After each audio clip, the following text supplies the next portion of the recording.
Yang pertama bicara kesalahan suami ya. Kenapa Anda tanya kesalahannya apa? Karena terkadang ada wanita yang beranggapan suaminya nikah lagi itu kesalahan. Sehingga dia tidak memaafkan suaminya. Yang ada dalam benak dia, aku atau dia. Dia bahkan ketika suaminya menceraikan tuh istri yang kedua, dia terus akan ingat dengan kesalahan itu. Padahal nggak salah gitu. Yang dilakukan suami bukan kesalahan kalau dikatakan suami nikah lagi.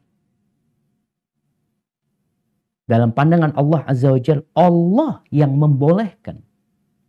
Fankihu ma tabalakum minan nisa mathna wa thulatha wa ruba. Silahkan kata Allah Azza wa Jalla. Dan kita tadi membaca bahwasanya rumah Nabi SAW ada 9. Adapun buat umatnya boleh 4. Tapi kalau ternyata kesalahan suami itu memang salah. Dia berzina. Dia selingkuh. Dia punya wanita simpanan. Dia nggak nikah sama perempuan itu. Dia kumpul kebo. Maka di sini benar yang dilakukan suami adalah kesalahan. Apa yang harus dilakukan istri ketika dia mengingat kesalahan terus kesalahan suaminya yang berzina ini?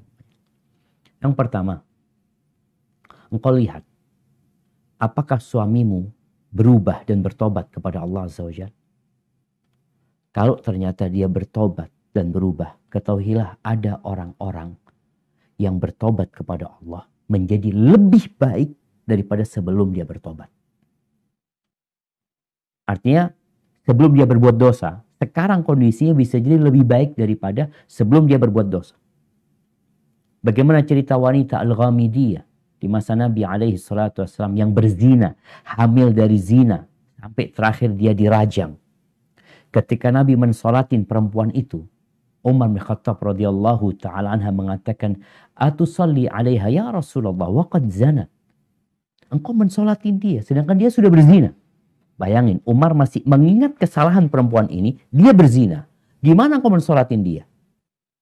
Umar lupa dengan taubat yang dilakukan perempuan ini. Maka Nabi mengingatkan kepada Umar bin Khattab radhiyallahu ta'ala anha, "Laqad tabat taubatan law qusimat ala 70 min ahli Madinah lawasi'atuhum." Umar, ini perempuan sudah taubat.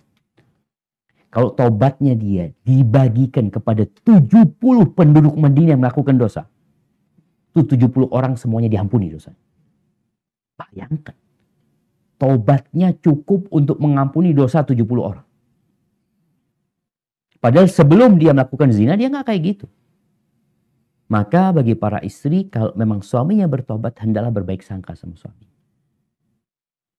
Karena tadi wasiat Nabi SAW, lihat kepada kelebihannya, jangan lihat kepada kekurangannya.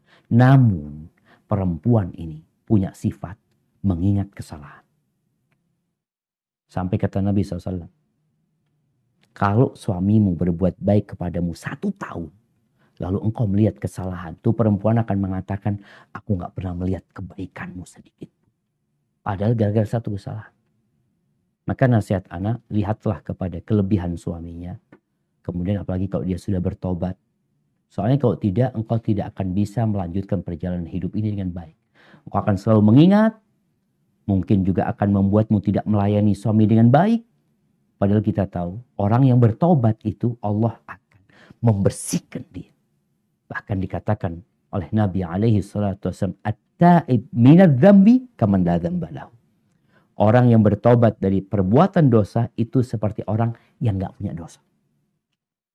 Kalau memang suamimu bertobat. Tapi kalau gak bertobat suamimu, maka kenapa mempertahankan rumah tangga yang seperti itu? Yang mungkin akan anak-anak kesian ini itu.